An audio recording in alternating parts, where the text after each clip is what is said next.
भाग 7. तुला काय म्हणायचं आहे? मी तुला प्रॉस्टिट्यूट बनवलं असे का म्हणालीस? रडत असलेल्या रोहिणीला धक्काच बसला. कारण तिला आत्ताच कळून चुकलं. ती खूप घाबरलेली. त्यामुळे ती काय बोलत आहे हे तिच्या लक्षात आलं. तू आधी जे बोलली याचा अर्थ काय? शशांकने पुन्हा विचारलं.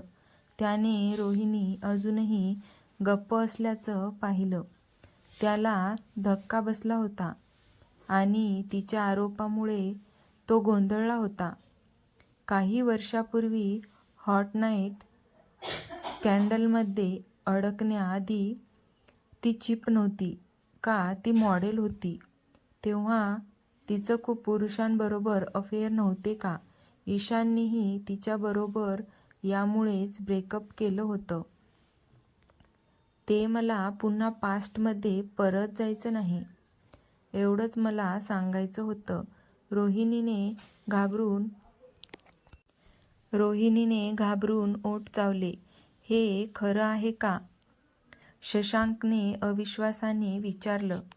कारण त्याने रोहिणीचा आरोप स्पष्टपणे ऐकला होता. शशांक सांगितलेल्या खोट्यावर विश्वास ठेवेल या आशेने रोहिणीने मान हलवली. शशांकने रोहिणीकडे तीक्ष्ण नजर टाकली. पण दुर्दैवाने रोहिणीने खाली पाहिलं.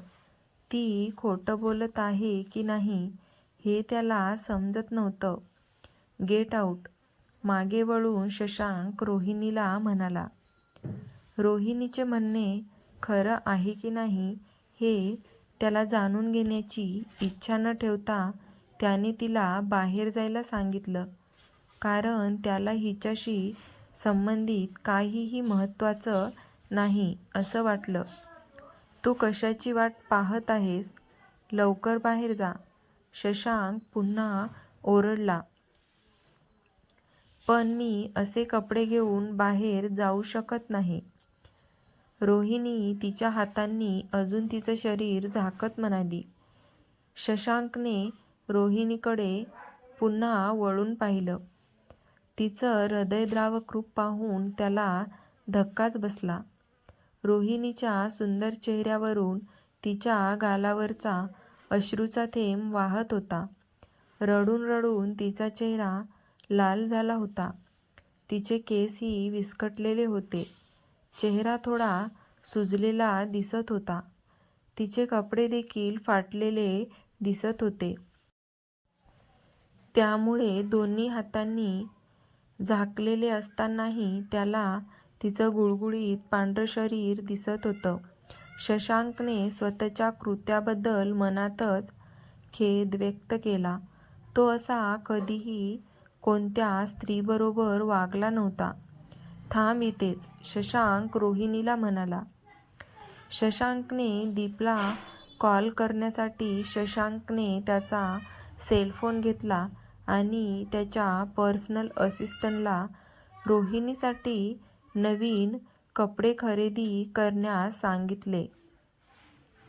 कारण तिला आता असं बाहेर जाता येत नव्हतं. शशांकच्या केबिनमधील वातावरण शांत होतं. दीप येण्याची वाट पाहत असताना केबिनमध्ये श्वास आणि रडण्याचा आवाज येत होता. शशांकचा पर्सनल असिस्टंट आल्यावर रोहिणीने लगेच कपडे बदलले आणि एकही शब्द न बोलता घाईघाईने केबिनमधून निघून गेली. सर, काय झालं? दीप विचारत होता. रोहिणीला खोलीतून जाताना पाहून दीपने शशांकला विचारले. सर, काय झालं? शशांककडून लेडीजसाठी कपडे विकत घेण्याचे आदेश मिळाल्यावर दीप खूप गोंधळलेला होता आणि रोहिणीला आताच विकत घेतलेले कपडे घालून बाथरूममधून बाहेर पडताना पाहून तो आश्चर्यचकितच झाला. दीपला काही समजत नव्हतं. दीपने जास्त प्रश्न करू नको, कामाला लाग. शशांकने ऑफिस सोडणं पसंत केलं. जेव्हा तो रोहिणीच्या रिकाम्या वर्क डेस्कवरून गेला तेव्हा त्याची पावले तिथे क्षणभर थांबली. ती कुठे आहे त्याने स्वतःलाच विचारलं. प्रामाणिकपणे शशांकने रोहिणीशी जे काही केलं त्याबद्दल दोषी वाटत होतं त्याला. जेव्हा ती रडू लागली आणि केबिन सोडेपर्यंत ती रडतच होती. मला काय झालं आहे, मी त्या मूर्ख बाईचा विचार का करतोय, त्याला अपराधीपणाची भावना निर्माण झाली. हे लक्षात आल्यावर शशांकने केबिन सोडली. शशांकला आशा होती की अपराधीपणाची भावना निघून जाईल, पण असं दिसून आलं की असं काही झालंच नाही. कारण दिवस जसा जसा गेला तसं तसं शशांकला जास्तच दोषी वाटत होतं. रोहिणी आजारी असल्याने गेल्या 2 दिवसांपासून रोहिणी ऑफिसमध्ये कामावर आली नाही. दीप, तुला काय वाटतं रोहिणीबद्दल? शशांकने नुकतेच सही केलेले कागदपत्र बंद करताच शशांकने दीपला विचारलं. मिस रोहिणी तुमची सेक्रेटरी आहे, दीपने भुवया उंचावत पुन्हा विचारलं. शशांक म्हणाला, हो. दीप विचार करत क्षणभर गप्प बसला. मला वाटतं की ती एक सक्षम सेक्रेटरी आहे, दीप शशांकला म्हणाला.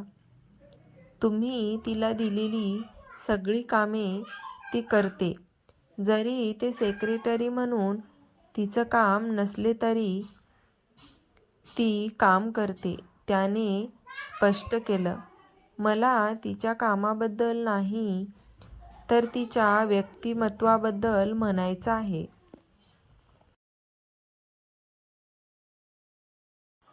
शशांक दीपला म्हणत होता, ती एक चांगली बाई आहे. मिस रोहिणी विषयी काहीही ऐकायला मिळालं तरी शशांकने विचारलं. चीप वुमन, शशांक म्हणाला. शशांक हसला. मला माहिती होतं ती अशीच आहे. शशांकने रोहिणीला पुरुष कर्मचाऱ्यांशी जवळून बोलताना पाहिलं होतं. म्हणून जरी त्याने रोहिणीला तिच्या क्लायंटसोबत त्यांच्या मीटिंगमध्ये फ्लर्ट करताना प्रत्यक्ष पाहिले नव्हते, तरीही त्याला असं का वाटत होतं की ती आसपासच्या पुरुषांबरोबर फ्लर्ट करते, असे शशांकला वाटत होते. पण मी जसं तिच्याविषयी ऐकलं आहे तसं तर कधी मी स्वतः पाहिलं नाही. कारण मी स्वतःसाठी जे पाहिलं ते म्हणजे मिस रोहिणी पुरुष कर्मचाऱ्यांशी संवाद साधतात आणि तिच्याकडे जाण्याचा प्रयत्न करणाऱ्या पुरुष कर्मचाऱ्यांना स्वतःपासून दूर ठेवतात. दीपने जे पाहिलं होतं त्यावरून प्रामाणिकपणे दीपने शशांकसोबत स्पष्ट केलं. दीपचे हे स्पष्टीकरण ऐकून शशांकच्या ओठावरचं हसू नाहीसं झालं. प्रताप आणि दीप यांनी त्याला जे सांगितलं त्यावरून रोहिणी खरंच बदलली आहे का याचाही त्याने विचार केला. आणि 2 दिवसापूर्वीच्या घटनेमध्ये तिथे रोहिणी त्याला नकार करत होती आणि तिने त्याला हात न लावण्याची विनंतीसुद्धा केली होती. ते शशांकला आठवलं आणि रोहिणी जर तशी असती तर नक्कीच नकार दिला असता आणि त्याचा स्पर्श आनंदाने स्वीकारला असता. रोहिणी कोण आहे आठवतंय का? शशांकने दीर्घ शांततेनंतर विचारलं. मला बरोबर आठवत आहे.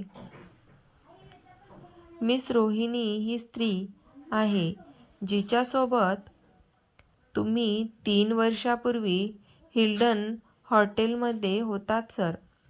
त्या रात्री काय घडले ते त्याला चांगलेच आठवत होतं, कारण दीपनेच शशांकने केलेला गोंधळ हाताळला होता.